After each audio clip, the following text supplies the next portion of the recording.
Al crack bursátil de 1929 siguieron 3 años en que el conjunto de la economía norteamericana se hundió. La Gran Depresión, como se llamó a este periodo, tuvo una duración y una profundidad desconocidas.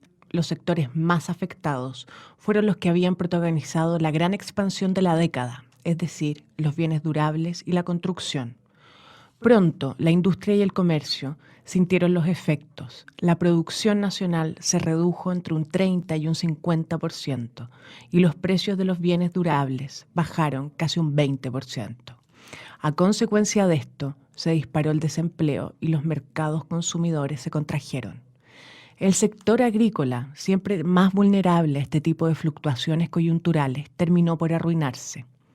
Contrariando los deseos de muchos economistas, es sabido que las cosechas dependen de las condiciones meteorológicas o técnicas y no del ánimo de los negocios.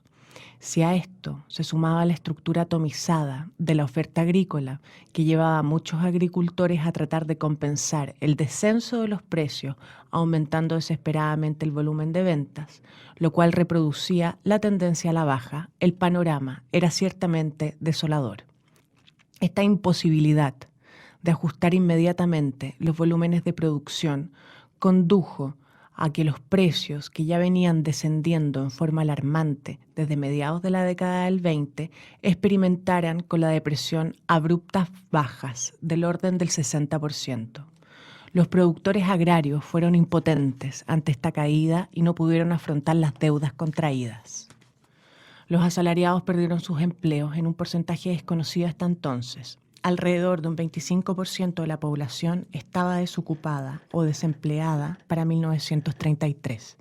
Y sus ahorros, o muchos de ellos también sus viviendas, sobre las que pesaban hipotecas. Las largas colas de desocupados que mendigaban alimentos o dormían en las calles fueron un espectáculo común de los tempranos años 30. En épocas de dificultades económicas, las reivindicaciones sociales y salariales suelen debilitarse. La pérdida del empleo es una experiencia angustiante que se vive ante todo individualmente y cuando se prolonga por demasiado tiempo corroe las posibilidades de protesta organizada. Eventualmente se organizaron ligas de desempleados para reclamar la ayuda estatal, pero sus alcances eran apenas barriales o regionales y de breve duración. El caso más resonante fue el de las marchas de hambre realizadas en marzo de 1932 en una ciudad próxima a Detroit, donde la empresa Ford había despedido a 3/4 de sus empleados. La protesta fue aplastada por la policía con un saldo de 4 muertos. Los alcances de la crisis no conocieron fronteras dentro del mundo capitalista. Tras su impacto en los Estados Unidos, sus efectos rápidamente se dejaron sentir en Europa y el resto del mundo. Entre 1929 y 1932, la producción mundial cayó alrededor de un 40%. El volumen del comercio internacional disminuyó en aproximadamente un tercio y su valor en un 60%. Su consecuencia social más grave e instantánea fue un espectacular avance del desempleo, especialmente en Estados Unidos y en Alemania. Hacia 1933 se alcanzaron los 15 millones y los 6 millones de desocupados respectivamente. La crisis de 1929 modificó las bases del funcionamiento de las relaciones económicas internacionales e incluso las características de las economías nacionales. El libre comercio internacional desapareció, así como los intercambios multilaterales y el patrón oro. El proteccionismo, la conformación de las áreas monetarias y comerciales cerradas y el comercio bilateral surgieron como alternativas. Tras muchas vacilaciones, los gobiernos abandonaron la ortodoxia económica. El Estado fue asumiendo la función de motor de la economía. En este contexto, fueron lanzados los programas de inversión públicas, asesoramiento y acción social, tratando de reactivar las economías y disminuir las consecuencias del desempleo y del hambre.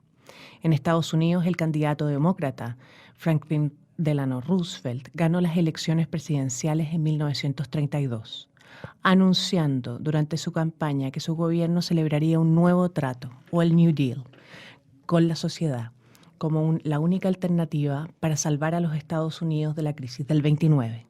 Roosevelt anticipó que para concretar exitosamente su propuesta pediría una extensión de los poderes del Ejecutivo, similar a la que necesitaría si el país fuese invadido por una potencia extranjera, ya que se afrontaba la necesidad de librar una guerra contra la pobreza y el debacle económico. El candidato prometía realizar su proeza manteniendo el presupuesto estatal saneado, lo cual da la pauta acerca del desconocimiento de la magnitud del problema. Las iniciativas de Roosevelt tuvieron un éxito limitado. La economía comenzó a presentar algunos signos de recuperación, en muchos casos a pesar de las políticas oficiales. En realidad, la filosofía del New Deal no consistía en atacar a esos sectores privilegiados, sino solamente en que el Estado hiciera las veces de andador de la economía americana, tomando el control de los asuntos económicos hasta que la empresa privada pudiese surgir y recuperar la iniciativa. Lo más significativo de los planes del New Deal, al margen de sus resultados económicos, es que implicaron un proceso de adaptaciones ideológicas fundamentales en torno a las concepciones del rol del Estado en la economía y de la naturaleza del capitalismo norteamericano. Estas limitaciones se tradujeron de manera dramática en la recaída experimentada por la economía norteamericana en 1937. No bien, los indicadores económicos comenzaron a dar muestras de recuperación sostenida. Los sectores empresarios manifestaron su oposición a continuar con el aumento del gasto público y tolerar una agresiva política fiscal en clave progresiva, que afectaba a los grupos más adinerados.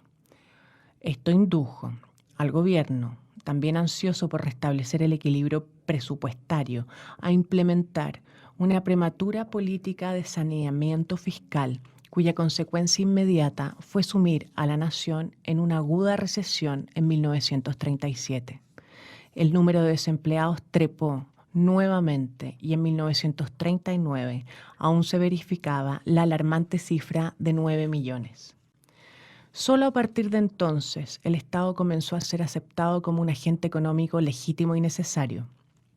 En 1938, con el objetivo explícito de sortear la crisis, el gobierno propuso finalmente un audaz aumento del gasto público en un 50%. Sin embargo, en este momento, esta decisión no fue interpretada ya por la opinión pública como un mal necesario y pasajero para socorrer a los sectores específicos en problemas, sino como una iniciativa progresista tendiente a beneficiar a toda la economía a través del incentivo del consumo masivo.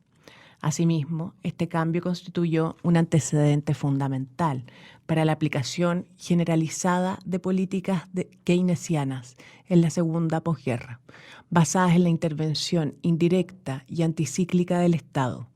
De todos modos, la solución para la depresión económica no radicó en las políticas contradictorias de la administración Roosevelt, sino en el aumento del gasto bélico que proveyó del impulso decisivo para reanudar el crecimiento económico.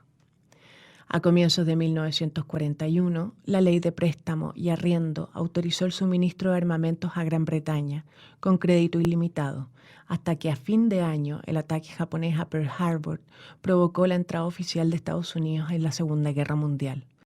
Con la movilización para el rearme, los niveles de producción se elevaron progresivamente hasta alcanzar los de 1929. El número de desempleados comenzó a disminuir y la renta per cápita a elevarse. La economía de guerra significó el progresivo restablecimiento del pleno empleo y de una renovada confianza en las posibilidades del capitalismo norteamericano.